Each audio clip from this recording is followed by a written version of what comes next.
You've heard it, that all work and no play makes Jack a dull boy. This is true, as it not only makes Jack dull but sick. Sick in the body, sick in the mind and spirit. As human beings, we're literally built to have fun. It's a part of life experience. We'll find fun in different places and activities. Some find in merrymaking, in singing, in dancing. Some in nature, the chirping birds and the whistling trees, the buzzing breeze. And for some, it's a boat cruise. But whatever it is, we must create our happiness because we need fun, we need enjoyment, we need the joy to keep flowing into our lives regardless of the places we find them. Boat Niger would always extend its fun large hands to take us tourists from far and near. Boat Niger does the magic, brings you in the terrain of fun with nature. So hone the talent and make it glow. Let's not let kids loose and make that Jack a dull boy.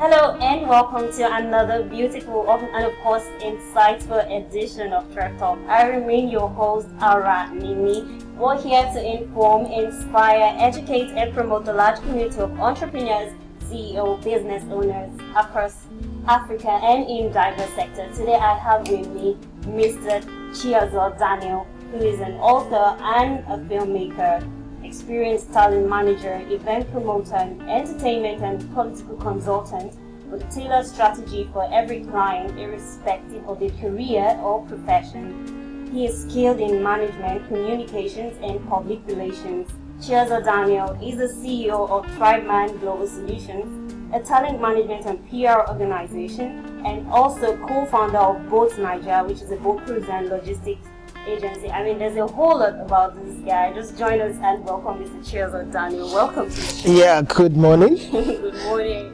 Let's start with this. Tell us about yourself and what you do. My name is Daniel, Chiazor Daniel. I started out as a writer. I wanted to be a filmmaker, a very strong one, because I knew my story needed to be told. But then along the line, they don't give you a chance to break out. You discover something that something about you. So I went into talent management. I've been able to, in the course of like 2 years, I've been able to manage some top Nollywood and celebrities. Then currently I'm an entrepreneur. I manage businesses, and there's one I'm pushing now, Boat Niger. Luckily, I'm a co-founder of Boat Niger, and we're branching out to a lot of things. So tell us a bit about Boat Niger. Okay, Boat Niger is a boat renting company. Yeah, we just knew that at some point people needed to have access to boats, because we discovered that there was a lot of scam associated with boat cruise. Imagine when you're coming to Lagos and you pay money to somebody online, and you come to Lagos and you find out that this person was a scam. So we decided to create a platform that Nigerians can trust, something that we can associate with. So Boat Niger came about, and the rest is history. And we're currently number one in boat cruise and logistics. And we just entered into private jets because we knew that if we can do it with boats, we can do it with jets. So that's this. Yeah. There's this particular part of the story that I'm very much interested in. Okay. When you started by saying you came to Lagos with only one bag Okay, that's okay. I'm interested in that story, because for you to be where you are today from a nobody and now somebody, you are even managing top celebrities. I think it takes a high level of stubbornness. You have to be very stubborn to make it in Lagos, because this is a very tough place. You have to be streets-wise and book-wise to make it in Lagos. So my journey to Lagos has been rough and tough. Imagine coming to Lagos with a bag, just a traveling bag, and the day I paid for my house was the day I moved in. I was so desperate. Like I one thing I told myself, even if I sleep under the bridge, I'll be in Lagos. Where I was coming from, Port-Harcourt, I had everything. My house, my parents have a house that I can be there and eat very well. But I knew that there's something burning in my heart that I needed to come to Lagos to show. You get? So I came to Lagos. The day I paid my rent, I was having my bag and I told the landlord, where is the key? He said, how? You want to move in? He said, where your bag? Now where your load? He said, give me the key, I won't go house. Like, how? Like, he said, I don't give people without job house. How will you pay the next rent? I said, I work with Vanguard. Give me the key. He said, bro, okay. He now gave me the key. When I got home, I just brought out my mom's wrapper. I put one on the window and I put one on the ground. That's why I slept for a month. You know, my neighbors half of them were girls. So, you know, living in a compound, fine boy, in a compound where they're all girls and you are living, your window is wrapper and your ground, the same wrapper, you put it on the ground. So they were laughing at me because later they now discovered that I was mixing up with celebrities. They were like, oh, this, not to they lie. Yet I wouldn't have had that experience if my cousin didn't leave me, like just wake up one morning and say, don't come back to my house, like in a 3-bedroom inside the house for no reason. Like, I don't know, but it was God, because if he didn't push me out, I wouldn't have gone on this journey. I was supposed to give up because there was nobody. I was ashamed to call my parents to send me money. I was ashamed to tell them what I was going through, because the only option they would tell me is come back home. That's the only thing they would tell me, come back home. At least my brother suggested it to me. If Lagos no pay you, come back house. Because it was tough, but I knew that if I can survive those moments, those are trying moments, those are periods where you build. My first artist I managed for 1 year, I didn't get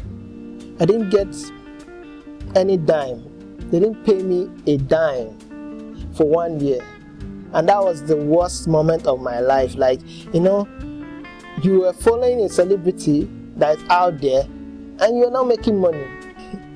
So the only thing I did that changed my life was I knew that there was information that I didn't have access to. And that's the reason why most Nigerians are in a state of poverty mentality. Because if you don't know how to make money from your brand or your gift, your skills, it's you, not the people around you. Because I knew I was working harder than I work now. But because I didn't know how to turn these things I was doing to make money, there was a time I wanted to give up and go find a job. I got to the interview and everything was, I passed the interview and I asked them how much. They said 150k per month. So the lady was like, okay, this is a 9 to 5. And I heard a voice.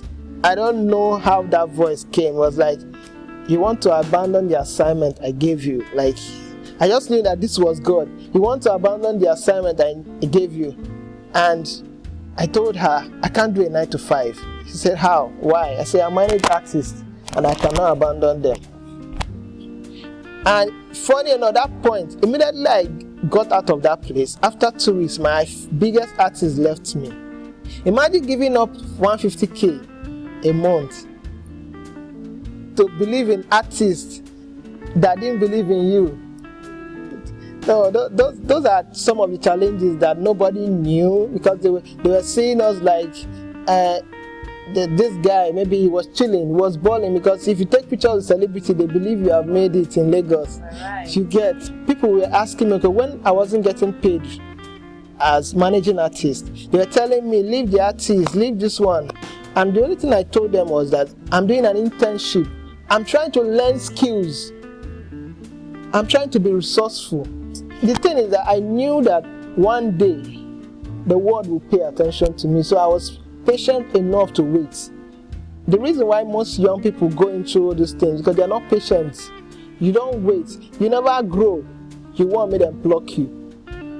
Alright, Mr. Daniel, so you have a passion for human capital development and management, talent management in the entertainment industry, human resource management in the corporate business world. So just kindly share your entrepreneurial journey so far. Tell us about it. Okay, first of all, being a manager, being a talent manager is one step to becoming relevant to the society. Also, it's one step to becoming relevant to yourself, because there's a saying that you can't manage people if you cannot manage yourself. So my passion for human development, I want Nigerians to be intellectually sound, morally sound. There's nothing you can do in this life without becoming an intellect. If you don't develop your mind, if you don't develop your body and spirit, how are you going to become relevant to the society? Some of the things I know now are what I learned from being a manager. I come from a family where we have this mindset that since we will not get that money where everybody gets, so people like us cannot achieve. Okay, I remember my elder brother used to tell me that most celebrities in Lagos, they did something. They are involved in one thing or the other to become successful. And I'm like, you can do it without soiling your hand in anything. You get, because first of all, improve yourself to the point that you become so valuable that even the bad people and the good people want you. You get, I've worked in 2 different companies. They didn't ask me for my CV. You get, it was when I knew that if you're not good at the job, that's when they start questioning your capabilities. They start questioning your qualification. My journey has been from talent management up to this point where I do business. I call myself now a businessman because it's about money now. It's not about hustling. It's not about making calls. Being a manager, when I said that, I used to write proposals for over 100 proposals, chasing one contract. And at the end of the day, you might not get it. But now, because we have been able to develop our mind, our body, and we have something to offer to the world, I don't need to make too many calls for money to come. You get? In overseas, you see Mark Zuckerberg. He was so young and he was a billionaire. If it happens now, they think you're a Yahoo boy. You get? They forget that if you have something to offer, you get? It's because of Mark Zuckerberg, Steve Jobs, and the rest. That's why we pay attention to America. All right, about that. So from your profile, you've co-founded a logistics company. Okay. So what's your inspiration in starting the business? Okay. First of all, our inspiration was all about trust. Can people trust you enough with money? Yet these days it's very, very rare for people to trust people with money. The day that somebody paid me 300k from Instagram to book a boat, I didn't know it was possible because I used to do business and people pay me and I'm like, nah, normal thing. But when they scammed me, and I realized that for people to trust me alone, a guy paid me about 1.5 million from overseas for an apartment for just a couple of days. He has not met me. And when he came back to the country, he just checked in and it's like normal thing. So for people to trust you, trust. Our inspiration was all about trust. We want to build a brand that people can trust. You both young people, corporate brands, a lot of people, because it was more like, let's just build a service that can cater for people. But now, because of the level of trust people have for us, we want to go into different sectors, because if the world can trust you for one thing, they will trust you for every other thing.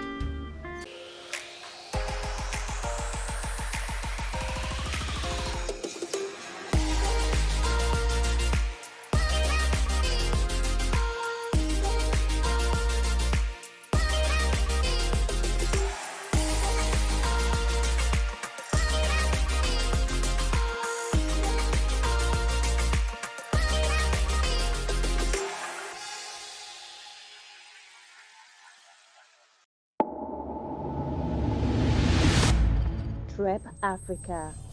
Imagine more.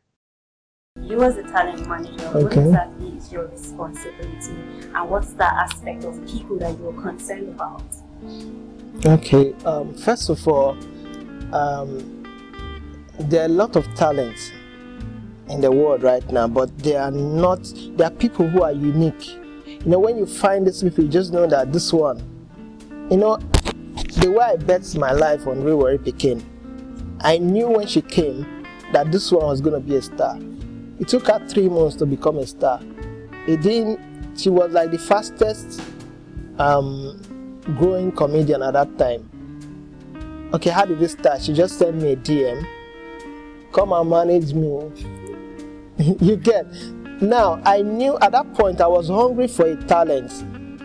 I was hungry for somebody that would be unique. You know, the only time they know you're a talent manager is when you are able to discover a talent, nurse the talent. It's like a baby, you nurse the child from infant to adult. Yes, you understand. So when she came, I knew there was a hole in that space. You understand? I don't go, and one thing I've been able to discover is I don't go to a market that is overcrowded, because if you don't have money, if you compete with Apple for phones, you will lose.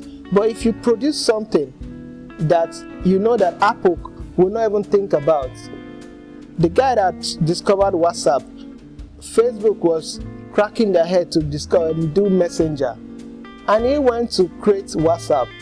That was a space that Facebook wasn't thinking. So when Facebook realized that this guy was going to take us off the market, because everything you can do on Facebook, you can do on WhatsApp. Because of WhatsApp, a lot of people had to forget about Messenger. You get? So if you go to a space where it's not crowded, I just knew that Real Pekin was going to dominate that female comedy space in Nigeria. And I used to tell her, now you. Most times she was telling me then when she was coming up, like when she calls me and like, I never eat today. I was like, you don't create content. She's like, I never eat. You say, man, I create content. I'm like, take this thing serious. This is the only strategy that will take you out of hunger. So if you don't do this thing like your life depends on it, there's no way that you're gonna come out. So what I'm looking out for is rare talent, because I get good voice, no mean say as I be sing. Of course, that's true. You understand that you know how to play piano does not mean you are born to be an organist. You get? That's what people always misuse. Like, I know how to sing, so I go blow. It's not always about that. You understand? It's not always about that. Another thing, you need content. You need to listen. A lot of artists, musicians that could have helped, but when you tell them that this song we just produced, not be so it's supposed to be, they tell you it's be manager, be talent artist.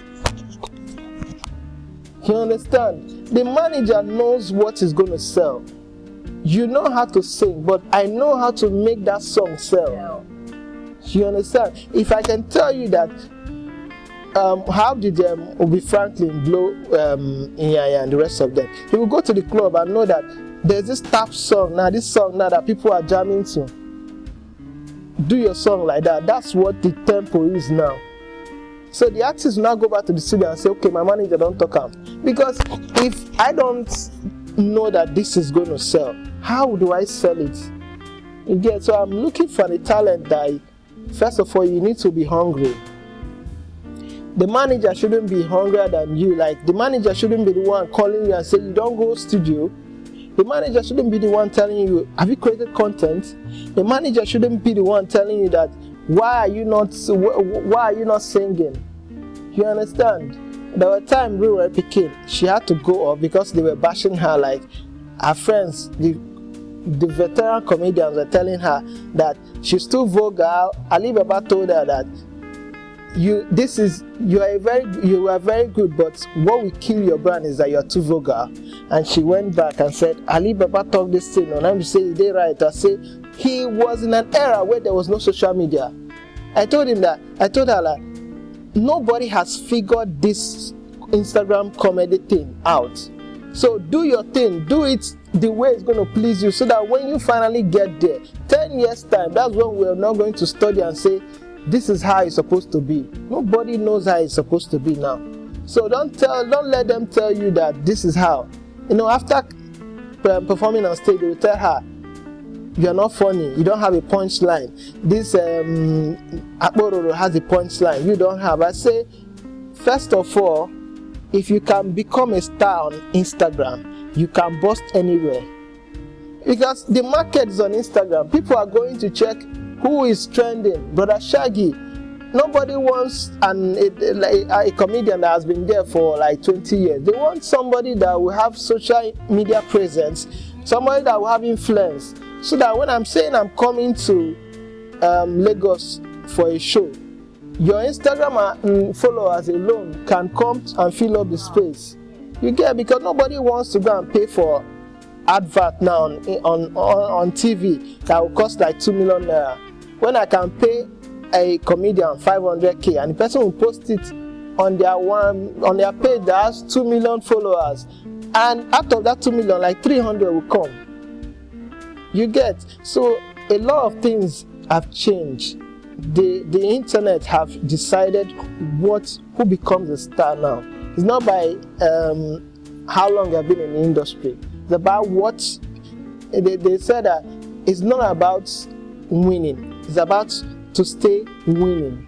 You get, if you win once, it was luck. But if you winning, you get, that means you have mastered the art of excellence. Looking at customers' experience with your brand, what has been your biggest customer success? The one that you remember that you are most proud of?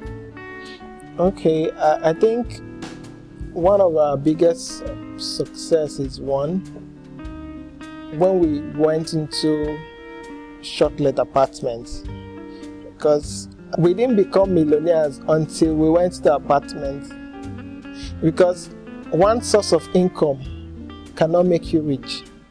You get, one source of income cannot make you rich. So it's when we went into shortlet apartments, because the money usually comes in bulk.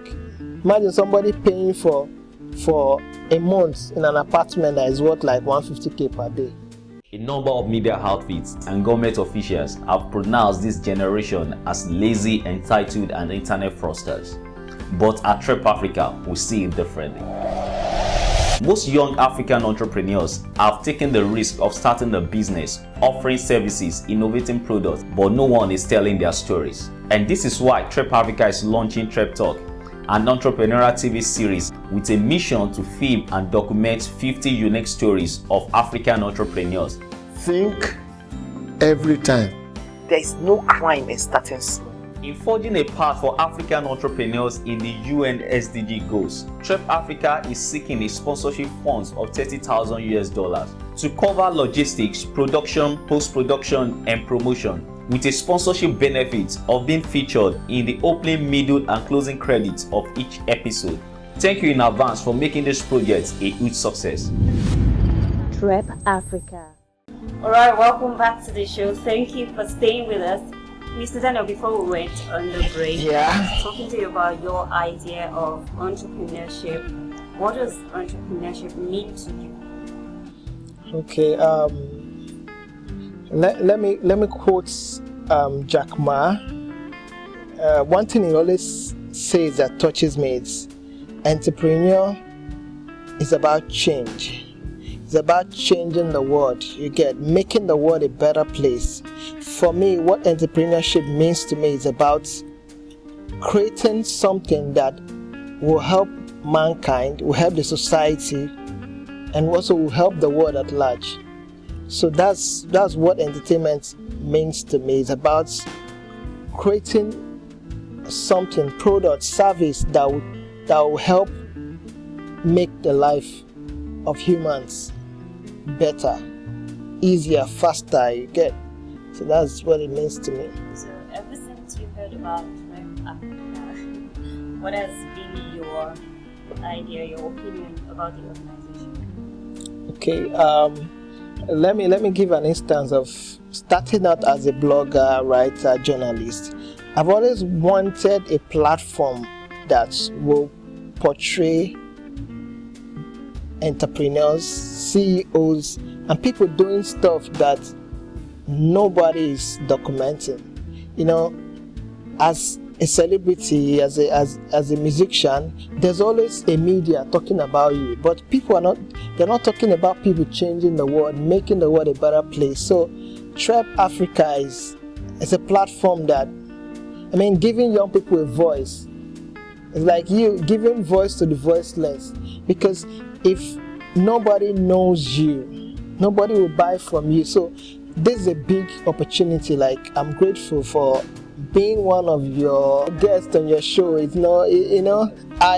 doing something, means I'm doing something for Trep to come and have an interview in my house. It's something. Thank you guys.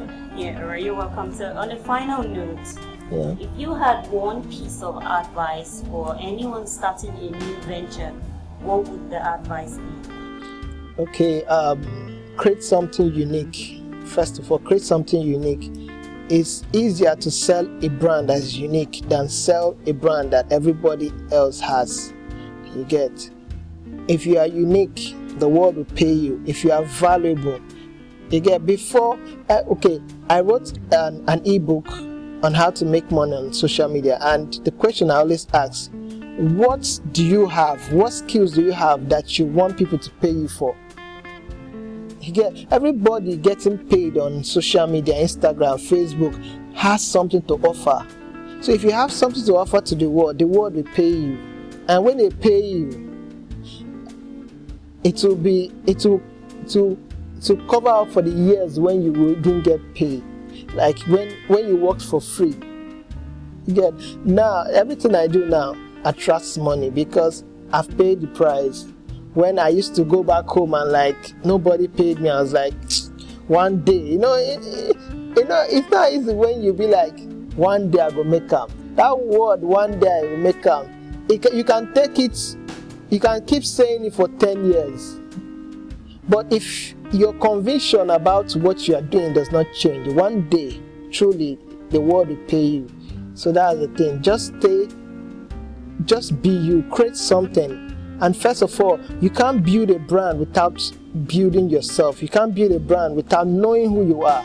Self-discovery is the key to success. TrepAfrica. Imagine more.